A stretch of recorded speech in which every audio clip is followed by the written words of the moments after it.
అద్భుతమైన వీడియోలు ఖడ్గం మినిస్ట్రీ అనే ఈ ఛానల్లో బైబిల్కి సంబంధించిన ఇలాంటి లేటెస్ట్ వీడియోస్ అప్డేట్స్గా వస్తాయి. ఈ ఛానల్ని సబ్స్క్రైబ్ చేసుకుని వాళ్ళు సబ్స్క్రైబ్ చేసుకోండి, తెలియని వారికి షేర్ చేయండి.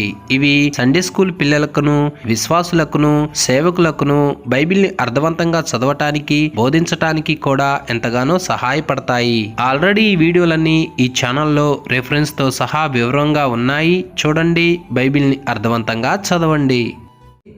ఆదికాండము 1వ అధ్యాయము 11వ వచనం.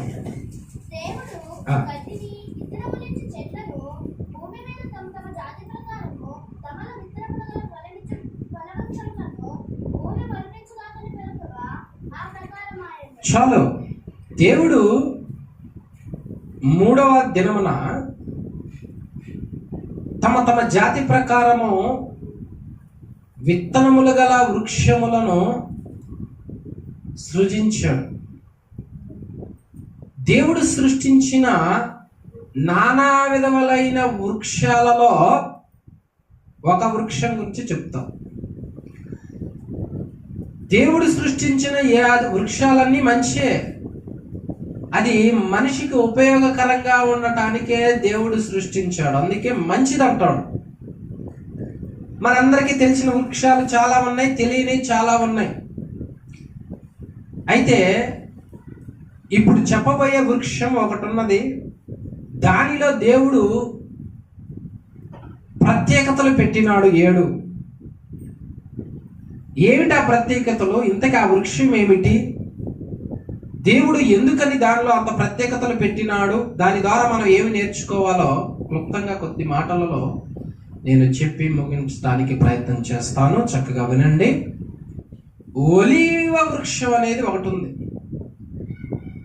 ఒలీవ వృక్షం మనం బైబిల్ గ్రంథం చదివేటప్పుడు ఆ వృక్షం పేరు చాలా మందికి తగులుద్ది.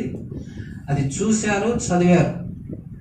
కొన్ని ప్రాంతాలలో కూడా ఈ ఒలీవ వృక్షం కనిపిస్తుంది, కొంతమంది పెంచుతున్నారు కూడా. నేను కూడా చూశాను ఒలీవ వృక్షం. ఇది ఎంత ప్రత్యేకం అంటే దానిలో 7 ప్రత్యేకతలు ఉన్నాయి. దాన్ని దేవుడు పొగిడాడు. ఎందుకు దేవుడు పొగిడాడు? ఎందుకు ఆ ప్రత్యేకతలు ఉన్నాయి అంటే ఆ ఒలీవ వృక్షంలో ఉన్న ఆ ప్రత్యేకతలు ఏంటో మనం తెలుసుకొని ఆత్మీయ జీవితంలో దాన్ని దేనికి పోల్చుకొని అనుసరించాలో నేర్చుకుందాం. హల్లెలూయా. మొట్టమొదటిసారిగా నిర్గమకాండం 27వ అధ్యాయము 20వ వచనం. ఒలీవ చెట్టు నుండి ఏమొస్తుంది? నిర్గమకాండము 27:20. దీపము నిత్యము వెలిగించినట్లు ప్రదీపమునకు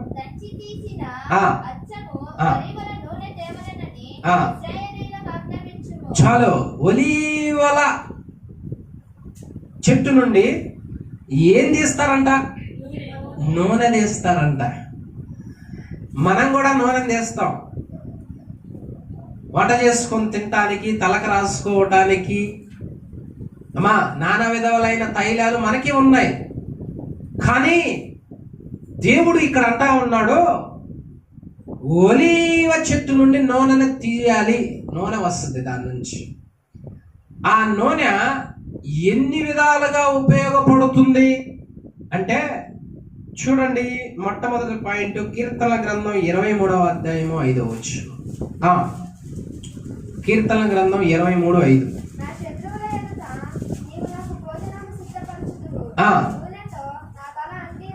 నూనెతో నా తల. చాలు. మొట్టమొదటిసారిగా ఒలీవ నూనె దేనికి ప్రత్యేకత? దానిలో ఉన్న ప్రత్యేకత ఏంటి? ఒలీవ చెట్టు నుండి వచ్చేది నూనె, ఆయిల్, తైలం. దాన్ని దేవుడు ఎందుకు ఉపయోగిస్తున్నాడు అంటే ఒక వ్యక్తిని అభిషేకించుటకు ఉపయోగిస్తున్నాడు. అలనాడు రాజులను దేవుడు అభిషేకించినాడు. అలనాడు ఒక వ్యక్తిని దేవుడు ఎన్నుకున్నాడు అంటే ఆ పనికి ఒక ప్రవక్తగా ఎన్నుకున్నా, రాజుగా ఎన్నుకున్నా, యాజకుడిగా ఎన్నుకున్నా ఆ పనికి అతన్ని తైలముతో దేవుడు ఈ చాలా చెట్లు చాలా వృక్షములు ఉండగా ఈ ఒలీవ వృక్షం నుంచి వచ్చే నూనెనే అభిషేకించటానికి వాడినాడు. హల్లెలూయా. బాగా గమనించండి, ఈ ఒలీవ చెట్టులో ఉన్న మొదటిది ఏంటిది? తైలం. తైలం. ఆత్మీయ జీవితంలో ఒలీవ చెట్టు ఏ విధంగా అయితే తైలాన్ని కలిగి ఉన్నదో, మన ఆత్మీయ జీవితంలో దేవుని ఆత్మ అభిషేకమును మనం కలిగి ఉండాలి. దేవుని శక్తిని, దేవుని ప్రభావమును మనం కలిగి ఉండాలి. దేవుని బిడ్డ దగ్గర దేవుని బలము, దేవుని శక్తి ఉండాలి. ఎందుకనగా లేఖనం ఏమంటా ఉన్నది చూడండి, లూకా సువార్త 24:49. లూకా సువార్త 24:49. ఇదిగో నా తండ్రి వాగ్దానము చేసినది మీ మీదకి పంపుచున్నాను. మీరు పైనుండి శక్తి పొందు వరకు. చూసావా, ప్రతి వ్యక్తికి దేవుడు చెబుతున్న మాట ఏమిటి అంటే, నువ్వు భక్తి పరుడివి, భక్తి చేస్తున్నావు, సన్నిధికి వస్తున్నావు, అయితే నువ్వు ఏమి కలిగి ఉండాలి అంటే పైనుండి శక్తిని పొందుకోవాలి, పైనుండి ఆత్మ అభిషేకాన్ని పొందుకోవాలి. అది పొందుకునేంత వరకు నువ్వు నా సన్నిధిలో ప్రార్థిస్తూ ఉండాలి, కనిపెడుతూ ఉండాలి అని దేవుడు చెప్తా ఉన్నాడు. ఈరోజు దేవుని ఆత్మ అభిషేకం లేని వాళ్ళు చాలా మంది ఉన్నారు. దేవుని ఆత్మ బలం పొందుకున్నవాడు గొప్ప కార్యాలు చేయగలడు. దేవుని అభిషేకం పొందుకున్నవాడు అందరూ భయపడే వాటికి, పిరికి వాళ్ళుగా ఉరికే వాటికి ఉరకడు. ఆ వ్యక్తి ఒక ప్రత్యేకం. ఆ వ్యక్తిలో దేవుడు ఆ శక్తిని, ఆ బలాన్ని పెడతాడు. మనందరికీ తెలిసినట్లుగా అలనాడు గొలియాతు 40 దినముల పాటు ఇశ్రాయేలీయులకు సవాలు విసిరి, నన్ను చంపగలిగిన వాడు ఎవడైనా ఉన్న ఎడలా మేము మీకు దాసులు అవుదామని సవాలు విసిరినాడు. అలనాడు గొలియాతును చంపడానికి ఎవరు ముందుకు రాలా. కానీ అదే సమయంలో సమూయేలు ప్రవక్త తైలపు కొమ్ము తీసుకొని ఎప్పుడైతే దావీదు మీద పోసి అభిషేకించినాడో ఏం జరిగిందంట? మొదటి సమూయేలు గ్రంథం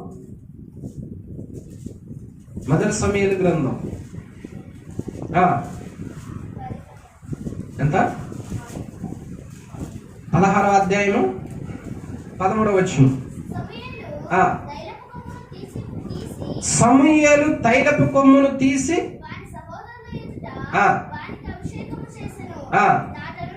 నాట నుండి. హల్లెలూయా. చూసావా, నాట నుండి. ఎప్పటి నుండి? ఆత్మాభిషేకం పొందుకున్న కాడ నుంచి ఆ వ్యక్తి సామాన్యుడు కాదు, బలహీనుడు కాదు, పిరికోడు కాదు, భయస్థుడు కాదు, పారిపోయేవాడు కాదు, బలమైన వాడు, బలమైన వ్యక్తి, గొప్ప కార్యాలు చేసేవాడు, సాహస కార్యాలు చేసేవాడు. ఎవడో చేయలేని కార్యాలను, ఎవడో పడగొట్టలేని దాన్ని ఇతడే పడగొట్టగలడో, ఇతడే ఆ కార్యాలు చేయగలడో. అలనాడు గొలియాతును పడగొట్టడానికి ఆ సౌలు కూడా జాతకాల రాజు అయింది.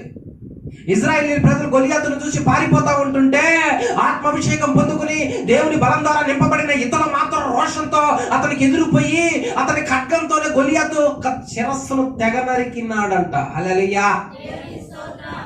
ఒలీవ చెట్టు నుండి తైలం వస్తుంది. ఆ తైలం ఏమి అనగా దేవుని ఆత్మ అభిషేకానికి సూచనగా ఉన్నది. అది మనం కలిగి ఉండాలి. ఆ వృక్షం అది కలిగి ఉంది కాబట్టి మనం కలిగి ఉండాలి. చూసావా, ఏం కలిగి ఉన్నాం ఈ రోజుల్లో?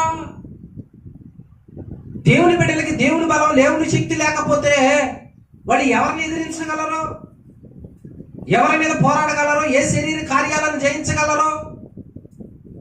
ఏ వాక్యం చెప్పగలరు? ఏం ప్రసంగించగలరు? ఏ పని చేయగలరు? పరిశుద్ధంగా, పవిత్రంగా ఎలా ఉండగలరు? ఏది మంచో ఏది చెడో దాన్ని తెలుసుకుని దానికి దూరంగా ఎలా ఉండగలరు? మనల్ని ఎదిరిస్తున్న వాటిని ఎదిరించి ఎలా నిలబడగలరు? అందుకనే దేవుడు మనకిస్తున్న అవకాశం ఏంటంటే, నువ్వు పైనుండి శక్తి పొందాలి నాయనా, నువ్వు పైనుండి దేవుని ఆ అభిషేకం పొందుకోవాలి నాయనా అని దేవుడు ఆశపడతా ఉన్నాడు. అప్పటి వరకు నువ్వేమి చేయాలంటే ఆయన సన్నిధిలో ప్రార్థన చేస్తా ఉండాలి. అయ్యా, నాకు శక్తి లేదు, నేను ఎన్నో వాటిని జయించలేకపోతున్నాను, నేను బలహీనంగా ఉన్నాను, నా వలన కావట్లేదు, నా యందు దయ ఉంచి నీ శక్తితో నన్ను నింపు, నీ ఆత్మచేత నన్ను అభిషేకించు. అప్పుడు నన్ను భయపెడుతూ నన్ను ఇబ్బంది పెడుతున్న వాటిని జయించగలను, ఎదిరించగలను అన్న ధైర్యం మనకు వస్తుంది. అది గనుక లేకపోతే మనం బలహీనులవే. ఈరోజు ఆ బలం లేకపోబట్టే కదా దుష్టుడి కార్యాలకు మనం సాగిలపడుతున్నాం. ఆ బలహీనత మనలో ఉండబట్టే కదా.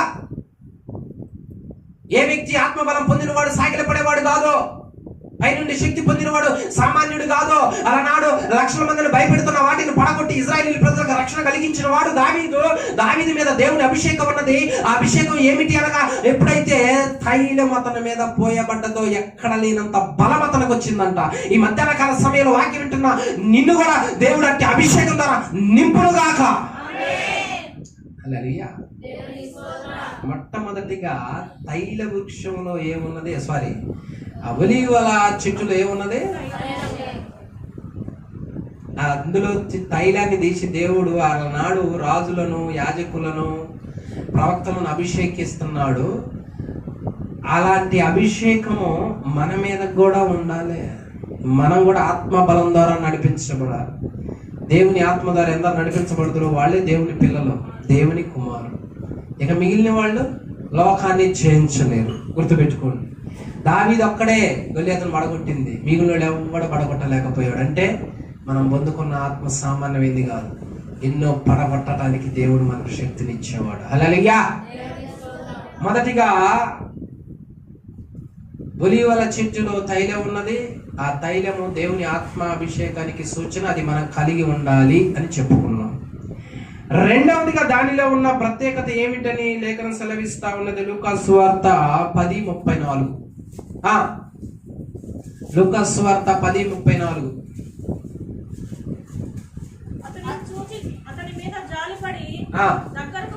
పోయి నూనెయు ద్రాక్షారసమును పోసి అతని గాయములను కట్టి తన వాహనం మీద ఎక్కించి ఒక పూట కూలవాని ఇంటికి తీసుకొని పోయి. చాలు.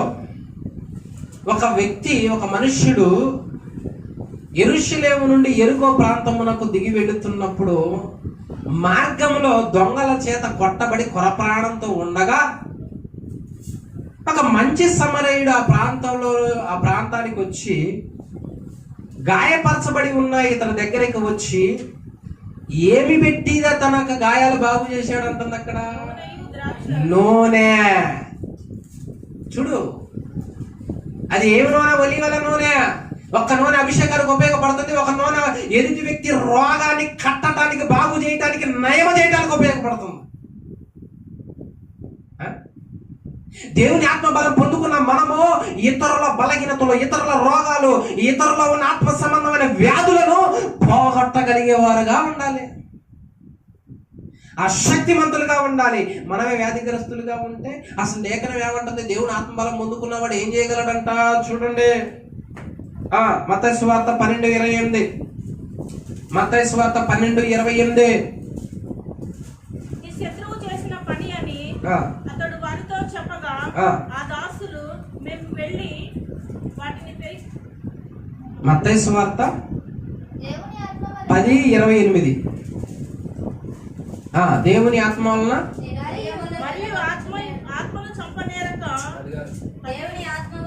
దేవుని ఆత్మ వలన చూసావా? దేవుని ఆత్మ వలన నేను దయ్యములను వెళ్ళగొట్టుచున్న ఎడల. చాలు. దేని ద్వారా వెళ్ళగొడుతున్నాడంట? ఈ రోజు దెయ్యము వెళ్ళగొట్టబడాలి. దెయ్యము గనక మనలో నుంచి వెళ్ళగొట్టబడకపోతే, దెయ్యం లక్షణం ఏమిటంటే ఒక వ్యక్తిని బాధపరుచుద్ది, కొన్ని బలహీనతలకు, కొన్ని అనారోగ్యాలకు గురి చేస్తుంది, మానసిక క్షోభకు ఆ వ్యక్తిని నడిపించుద్ది.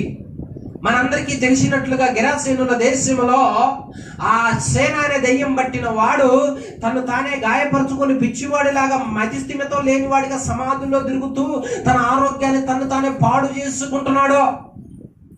ఈరోజు ప్రజలు ఎలా ఉన్నారు అంటే, భక్తి తప్ప, నీతి తప్ప అన్ని ఎరిగిన వారు అయ్యుండి తమ్ముడు తామే పాడు చేసుకుంటూ రోగిష్ఠులుగా ఉన్నారు. దేవుని భయం లేదు, తల్లిదండ్రుల భయం లేదు, నీతి లేదు, యథార్థత లేదు, పవిత్రత లేదు. దోచుకున్న వాడికి దోచుకున్నంత, అనుభవించిన వాడికి అనుభవించినంత, మాట్లాడుతున్నంతసేపు మాటలో వ్యర్థమైన వాటిల్లో పాల్పుకులు పొందుకొని మానసిక రోగాన్ని అనుభవిస్తూ శరీర రోగాన్ని అనుభవిస్తున్న వ్యక్తులను బాగు చేయగలిగిన శక్తి ఎవరికి ఉంటుందయ్యా అంటే ఒక ఆత్మబలం పొందిన వాడికే. అందుకనే ఒలీవ చెట్టులో ఉన్న తైలం రెండోది దేనికి ఉపయోగపడుతుందంటే నరులు గాయములు కట్టడానికి రోగాలు మానపటానికి ఉపయోగపడుతున్నట్లుగా మనకి దేవుడు ఆత్మ ఇచ్చింది. ఎందుకు అంటే అభిషేకాన్ని ఇచ్చింది. ఎందుకు అంటే ఇతరులో ఉన్న బలహీనతలో మన ద్వారా పోవాలి, వాళ్ళు బాగుపడాలి, రోగం పోవాలి, వాళ్ళు మారు మనసు పొంది రక్షించబడి దేవుని వైపుకు రావాలి. హల్లెలూయా. మనకిచ్చిన ప్రత్యేకత. ఆ గ్రాజియన్ దేశంలో ఉన్న వ్యక్తి దెయ్యం బట్టి బాధపడుతుంటే దేవుడు ఎప్పుడైతే దాన్ని వెళ్ళగొట్టాడో అప్పుడు బాగా అయ్యాడు. ఇప్పుడు మన కళ్ళ ముందు ఉన్న వాళ్ళు ఎలా ఉన్నారు? ప్రార్థనకు రమ్మంటే రాడు, దేవుని సన్నిధికి రమ్మంటే రాడు. ఇంతవరకు చాలు, ఇప్పటివరకు అనుభవించింది చాలు, వచ్చిన నష్టం చాలు, చెడిపోయిన బ్రతుకు చాలు, వచ్చిన చెడ్డ పేరు చాలు, ఇకనైనా వాటిని పక్కన పెట్టి దేవుని వైపుకి రాని స్వస్థత వాక్యం చెబుతున్నప్పుడు చాలా మంది ఎందుకు వినట్లేదంటే అతనిలో రోగాన్ని కలగజేస్తున్న దుష్టులు పోవాలి ముందు. అది పోగొట్టే అధికారము శక్తి దేవుడు మనకిచ్చిన. నా నామమందు విశ్వసించు వారు, నమ్మిన వారి వల్ల సూచక్రియలు కనపడతాయి. కొత్త భాషలో మాట్లాడతారు, దెయ్యాలను వెళ్ళగొడతారు. చూడు మార్కు సువార్త 16. మార్కు సువార్త 16.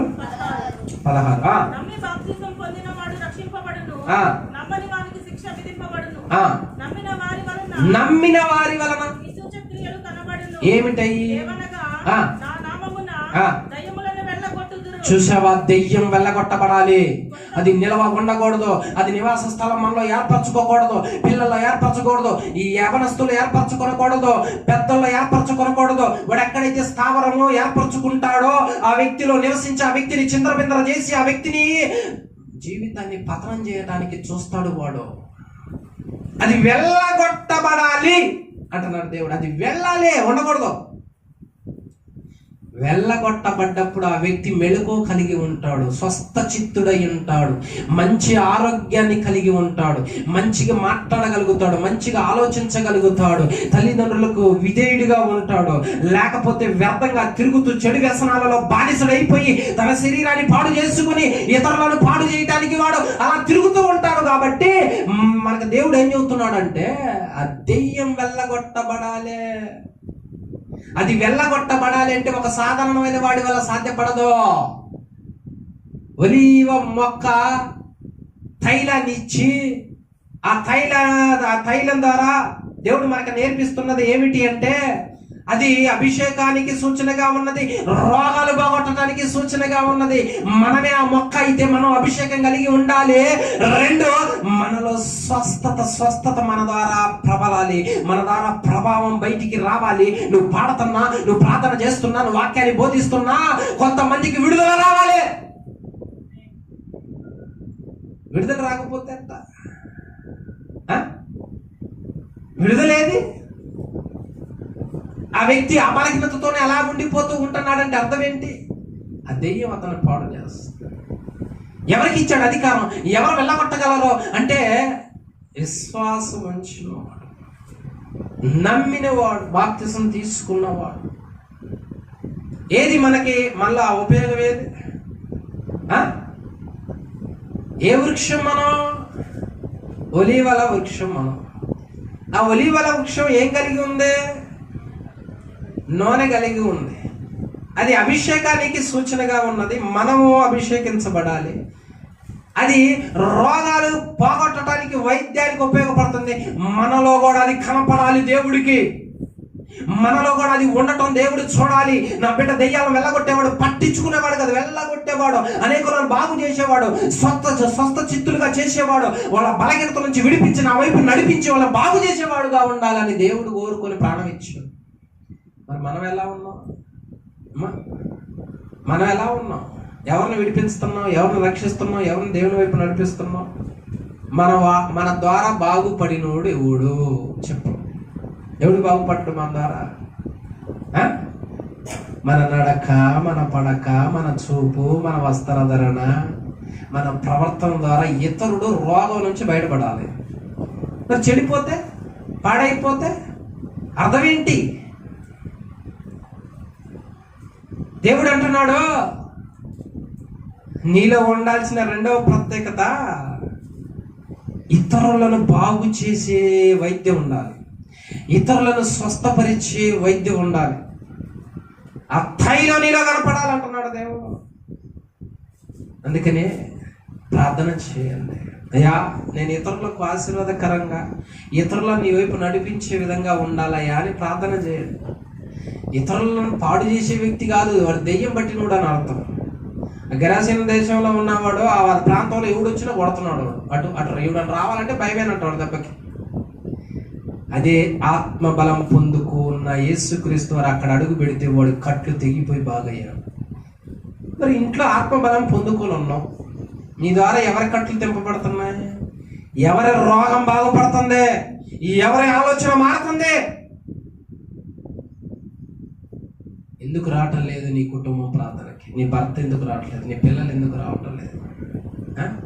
దెయ్యాలు రోగిష్ఠులుగా వాళ్ళని చేసి పెడతా ఉంటుంటే మనలో ఉన్న ఆత్మ ఏమైపోతుంది? మనలో స్వస్థత తైలం ఏమైపోతుంది? విడుదలేదే.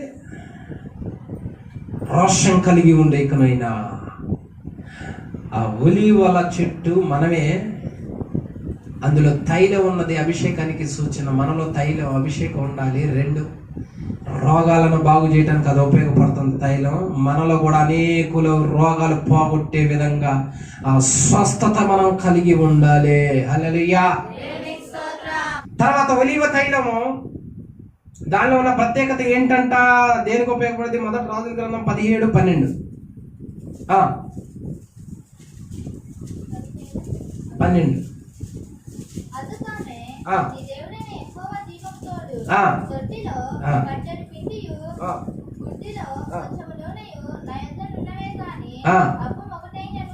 చాలు, దేశంలో కరువు వచ్చినది, తినడానికి ఏమీ లేదు. అలానాడు పిండిని రొట్టెగా చేసుకొని తినడానికి ఏం వాడేవాళ్ళు? చెప్పలేదు, నూనె వాడేవాళ్ళు. ఏ నూనె అది? ఒలీవల నూనె. మనం ఏం వాడతాం? నీళ్ళు ఉపయోగిస్తాం. నూనె వాడరా? అట్టగినక పెట్టేవమ్మా. ఏం వాడతారు? పామ్ ఆయిల్, సన్ఫ్లవర్ ఆయిల్, శనగ నూనె, నానా విధాలు ఉన్నాయి, ఎవరి స్థితిని బట్టి. ఆ రోజుల్లో ఒలీవ ఆ చెట్టులో నుంచి వచ్చే నూనె మూడవదిగా మనుషులు ఆహారంగా తీసుకోవటానికి, తినటానికి ఉపయోగపడుతుందంట. ఆహా, ఏం ప్రత్యేకత దాని. ఒకటేమో అభిషేకించబడటానికి, 2 రోగాలు పోగొట్టడానికి, 3 మనుషులకు ఆహారంగా ఉన్నదే. మనుషులు దాన్ని ఆహారంగా భుజిస్తారు, అప్పమ్మలు చేసుకొని తింటారు, తినడానికి ఉపయోగపడుద్ది. అది విషయం కాదు, చేదు కాదు, మనుషులకు ఆరోగ్యాన్ని ఇచ్చింది, మనుషులకు తృప్తి పరుచుద్ది, మనుషులు కడుపు నింపుద్ది. ఏంటయ్యా దీనికి సూచన? అది ఆహారం అవుతుందంట నలుగురికి ఆ తైలం. మరి మనం ఏం కావాలి నలుగురికి? నలుగురు మనల్ని కూడా, మనలో నుంచి వచ్చే ఆ తైలాన్ని, అనగా దేవుని వాక్కును తినాలి. అపోస్తుల కార్యములు 16వ అధ్యాయము 13 నుంచి చదవండి. అపోస్తుల కార్యములు 16:13.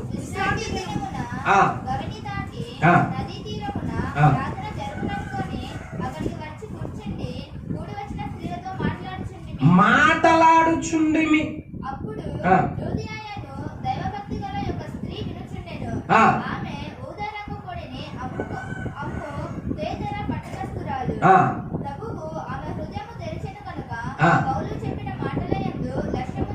చాలు, చూసావా? పౌలు గారు అలనాడు వాక్యాన్ని చెబుతుంటే, సువార్తను ప్రకటిస్తుంటే, లూదియా అనే ఆమె ఆ మాటలను తింటుందంట, ఆ మాటలను వింటుందంట. విన్నగానే ఏ హృదయం ఏమైంది? తెరవబడ్డది. ఎప్పుడైతే ఆమె హృదయం తెరవబడ్డదో ఆమె ఇంటి వారు రక్షించబడ్డారంటుందో లేఖనము. అంటే దీన్ని బట్టి అర్థం ఏమిటి?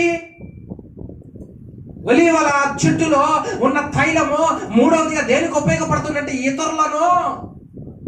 ఇతరులకు ఆహారం అవుతుంది, ఇతరులకు శక్తిని ఇస్తా ఉన్నది. ఇతరులు దీని ద్వారా బ్రతుకుతున్నారు గనుక మనం కూడా మనలో దేవుడు పెట్టిన సువార్తను, వాక్యమును ఇతరులకు చెప్పి వాళ్ళని బ్రతికించే వారిగా ఉండాలి. మనం చెప్పే దేవుని వాక్యాన్ని ఇతరులు తినేటట్లు ఉండాలి, ఇతరులు వినేటట్లు ఉండాలి. వినుట ద్వారా విశ్వాసం కలుగును. ఆమె వింటా ఉన్నది. ఎప్పుడైతే వింటున్నదో ప్రభు ఆమె హృదయమును తెరిచెనో, అలాగనే నువ్వు కూడా సువార్త ప్రకటిస్తుంటే నీ స్నేహితులకి, ఈ సమాజానికి, ఇంట్లో వాళ్ళకి, ఈ చుట్టుపక్కల ప్రాంతంలో ఉన్న వాళ్ళకి దేవుని వాక్యం ప్రకటిస్తుంటే, దేవుని వాక్యం వినిపిస్తుంటే, వాళ్ళ ఆ వాక్యం వినగా, వాళ్ళు తినగా వాళ్ళ హృదయాన్ని ప్రభు తెరుస్తాడు. ఒక కుటుంబం, ఒక ఆత్మ రక్షించబడుద్ది. హల్లెలూయా. తినేది చెప్పాలి. మనం ఏం చెబుతామా? నరహంత దొంగోడు మాట్లాడుతుంటే నరహంతకుడు వింటా ఉంటాడంట. చెడ్డ మాటలు ఎప్పుడైతే సమాజానికి వినిపిస్తున్నావో ఆ మాటలు వాళ్ళు తిని పాడైతురు. జాగ్రత్త. శపించబడిన మాటలు, శాపించే మాటలు, వంకర మాటలు, డబుల్ మీనింగ్ మాటలు, వ్యర్థమైన మాటలు నువ్వు ప్రకటిస్తుంటే, నువ్వు చెబుతుంటే, నువ్వు బోధిస్తుంటే సమాజంలో విన్నవాళ్ళు పిల్లల నుంచి పెద్దవాళ్ళ వరకు పాడై కూర్చుంటారు, అక్కడ చెడిపోయి కూర్చుంటారు. నువ్వు ఏం వింటున్నావు? తైల వృక్షంలో ఉన్న ఆ ప్రత్యేకత ఏమిటి అంటే ఇతరులను బ్రతికిస్తుంది. ఇతరులు దాన్ని తిని పోషించబడుతున్నారు, ప్రాణముతో ఉంటున్నారు. మరి మన ద్వారా ఇతరులు బ్రతకాలంటే మనం చెప్పే మాటలు, దేవుడు మన నోట ఉంచిన మాటలు ప్రకటించాలి. అవి ఇతరులు తినాలి, వాటికి ఆకర్షితులుగా కావాలి, అవి వినటానికి ఇష్టపడాలి. ఎప్పుడైతే ఆ మనసు కలిగి ఉన్నదో ఆ వ్యక్తిని దేవుడు దర్శిస్తాడో, ఆ వ్యక్తి మాటలాడక మౌనంగా ఉంటే రక్షించబడేవాడు రక్షించబడడు. ఏం సువార్త ప్రకటిస్తున్నావు? ఏం వాక్యం తెలుసు మనకి? చెప్పు. బైబిల్ గ్రంథంలో 66 గ్రంథాలు, 1189 అధ్యాయాలు, 31,102 వచనాలకు పైనే ఉంది. ఈ 66 గ్రంథాలలో ఒక గ్రంథం మనకి సారం తెలియదు, కానీ మనకు అన్నీ తెలుసు. దేని గురించి అవలేలుగా ప్రకటించగలం, చెప్పగలం, ఇతరులకు బోధించగలం, నేర్పగలం. అంత నేర్పు సామర్థ్యం మనలో ఉన్నది. కానీ నీ పిల్లలకి ఈ వాక్యం ఎందుకు చెప్పట్లా? నీ కుటుంబానికి ఎందుకు ఈ వాక్యం చెప్పట్లా? ఈ వాక్యం ఎందుకు నేర్పించట్లా? మొక్కలోనే, బాల్యంలోనే నువ్వు ఎందుకు అలవాటు చెయ్యకపోబట్టి వాడిలో ఇతరులు తిని బ్రతకటానికి సంబంధించింది ఏది లేదు, చెడే ఉంది కాబట్టి అవే జనాలకు పెడుతున్నాడు, అవే తింటున్నాడు. ఇంతకు నీ పిల్లలకి నువ్వేం పెడుతున్నావు? పొద్దునే లేపి మరేసి మంచి జీడిపప్పు ఉప్మా చేసి పెట్టు, మంచి అట్లు పోసి పెట్టు, లేకపోతే ఆ సద్యనం ఉంటే మాడిసి పులిహార చేసి పెట్టు, రుచిగా ఉంటుందిగా. అది పెట్టడం నేర్చుకుంటే ఉపయోగమే. కడుపును నింపటం కాదు, వాళ్ళ హృదయం తెరవబడే మాటలు తినిపించటం నేర్చుకోవాలి. వాళ్ళ హృదయం బాగుపడే మాటలో, వాళ్ళ హృదయం రక్షించబడే మాటలో నువ్వు చెప్పటం నేర్చుకోవాలి. నీకు ఆ మాటలే, నీకు ఆ బోధేనే. ఏ తల్లిదండ్రులైనా నా బిడ్డకి శ్రేష్టమైన ఆహారం పెట్టాలి. శ్రేష్టమైన ఆహారం ఆహా, ఎండ దెబ్బ తగలకూడదు, వాన తడవకూడదు, చలి తాగకూడదు. ఆహా, అందుకు స్వెటర్లు కావాలా, అందుకు ఏసీలు కావాలి, అందుకు కూలర్స్ కావాలా, జ్యూసులకు మిక్సీలు కావాలా. ఆహా, ఎంత జాగ్రత్త. మరి వాళ్ళ ఆత్మని తెరవబడాలిగా, వాళ్ళ హృదయం తెరవబడాలిగా, వాళ్ళ ఆత్మ రక్షించబడాలిగా. అందుకు నీవు తీసుకుంటున్న జాగ్రత్త ఏమిటి? యోబు అనే మనుషుడు 4 తరాల వరకు పిల్లలకు వాక్యాన్ని చెప్పినాడంట, మనవాళ్ళ మనవరాళ్ళకి. చెప్పు. వాక్యాన్ని నేర్పిస్తుంది ఎందుకు? పని బాట లేక. వాక్యాన్ని ఎందుకు నేర్పిస్తున్నా? కాస్త మాట్లాడితే కొంతమంది విడిపించబడతారు, మాట్లాడితే ఇతరులు ప్రాణముతో ఉంటారు. యాకోబు 11వ కుమారుడు ఐగుప్తు దేశమును ఏలుచుండెను. ఆ చుట్టుపక్కల దేశాల్లో కరువు వచ్చి, కరువు భారం వల్ల వాళ్ళు చచ్చిపోయే పరిస్థితుల్లో ఉంటే, వాళ్ళ పశువులు పోయినవి, వాళ్ళ ఆస్తులు పోయినవి, వాళ్ళ పొలాలు పోయినవి, తినడానికి ఏమీ లేదు. కానీ యాకోబు కుమారుడి దగ్గర ఆహారం నిల్వ ఉన్నది. అది పెట్టి ప్రజల ప్రాణాలు కాపాడుతున్నాడు. నీ పిల్లలు, నీ కుటుంబం ఇతరులను సువార్త చెప్పి కాపాడేటట్లుగా ఉండాలి. ఏముంది, పట్టకోస్తే యాక్షన్ ముక్క రాదు. నోరు తెరిస్తే పచ్చి బూతులే. ఎవరిని బ్రతికించడానికి ఏ మాటలు ఉన్నాయి మనలో? ఇచ్చిందెందుకు? వాక్యం ఇంట్లో ఈ బైబిల్ తెసిన గుళ్ళో పెట్టుకోవటానికా, షోకేస్లో పెట్టుకోవటానికా, భద్రంగా కలర కూడా బాగుండే కాపాడుకోవటానికా? ఎంత భక్తులు లీవ చెట్టు నలుగురిని ప్రాణంతో బ్రతికిస్తున్నంత ఆహారమయ్యే. మరి మనలోంచి ఏం బయలుదేరాలి, ఏం వినిపించాలి? వ్యర్థమైన నువ్వు వినిపించేంత వరకు ఇతరులు పాడైపోయి చెడిపోయేది నేర్చుకుంటారే, వాళ్ళు చచ్చిపోతారే. అదే దేవుడి వాక్యాన్ని వినిపిస్తే, సువార్తను వినిపిస్తే, దేవుడి గురించి చెబితే, ఆ మాటలు విని ఆ మాటలు తిని చచ్చిపోతున్న వాళ్ళు బ్రతకరా? వాళ్ళ ఆత్మ బాగా రక్షించబడదా? ఆ హృదయం తెరవబడ్డదంట. మూసుకుపోయిన హృదయాలు తెరవబడేటట్లు నీ నోరు తెరవాలి. హల్లెలూయా. మూడవదిగా ఏముందంట దానిలో? ఆహారం అవుద్దంట. దాన్ని తింటారంట. మరి మళ్ళీ ఏం తింటారమ్మా? మళ్ళీ ఏం తింటారు? ఒక మనిషి నోరు బహు వాడిగలదు, జాగ్రత్త. అది బ్రతికించగలదు, చంపగలదు. ఒక మనిషిని నోరు అంత నీచమైంది. ఈ నోటి నుంచి దేవుని స్తుతిస్తాం, ఈ నోటి నుంచే శపిస్తాం. ఒక మనిషిని నోరులో విషయం ఉన్నది అంటున్నాడు దేవుడు. అదే నోటిని దేంతో నింపుకోవాలంటే దేవుని వాక్కుతో నింపుకోవాలి. అందుకే నీ నోరును బాగుగా తెరువు, నేను నింపుతా అంటాను. అమ్మా, కూల్ డ్రింకులు తెరుస్తున్నారుగా, ఎండాకాలంగా మరి తెరవకపోతే ఎట్లా చెప్పు? రోజుకి మనలో ఆహారం పోవాలి. ఒక్క యోసేపు లక్షల మందికి ఆహారాన్ని ఇచ్చి ప్రాణాలతో కాపాడుతానంట. ఒక్క వ్యక్తిని దేవుడు ఆ విధంగా లేపి వాడుకున్నంత జ్ఞానం ఇచ్చాడే. నువ్వు ఒక్క వ్యక్తిని నీ కుటుంబంలో లెగిస్తే, ఈ సమాజంలో లెగిస్తే, కొంతమందికైనా ఆహారం పెట్టి, ఈ పౌలు బోధిస్తుంటే అమ్ముకోవడానికి, వ్యాపారం చేయడానికి వచ్చిన హృదయం తెరవబడ్డదంట. ఆ మాటలు తిని ఆ కుటుంబం రక్షించబడ్డదంట. మరి మనం పని దగ్గర వాక్యం చెప్పు, బయట చెప్పు, ప్రతి సందర్భంలో చెప్పు. సమయం సందర్భం కాదు. సమయం ముందు కష్టపడు, ఆ సమయం ముందు కష్టపడు. ఏదో ఒక రోజు ఎవరి హృదయాన్ని దేవుడు ఇప్పుడు తెలుస్తాడో మనకి తెలియదు. హల్లెలూయా. అందరికీ వందనములు. ఖడ్గం మినిస్ట్రీ వీడియోలకు సంబంధించిన బుక్కు ప్రింట్ అయి సిద్ధముగా ఉన్నది. మొదటి బుక్కు ఈ కనిపించే 30 అంశాల మీద ఉన్నది. కావలసిన వారు ఈ నెంబర్కు కాల్ చేసి ఆర్డర్ చేసుకొనగలరు. బైబిలులోని ఆదికాండం నుంచి ప్రకటన గ్రంథం వరకు ఉన్న 1126 కఠిన పదాలు రిఫరెన్స్తో సహా వాటి అర్థాలు గల బుక్కు కావలసిన వారి క్రింది నెంబర్లకు కాల్ చేయండి. ఖడ్గం మినిస్ట్రీ అనే ఈ ఛానల్ ని వీక్షిస్తున్న మీ అందరికీ మా వందనములు. ఈ ఛానల్లో బైబిల్ కు సంబంధించి ప్రతి కఠినమైన పదాలకు అర్థాలు వస్తాయి. కాబట్టి ఈ ఛానల్ ను సబ్స్క్రైబ్ చేయండి, లైక్ చేయండి, కామెంట్ చేయండి, షేర్ చేయండి.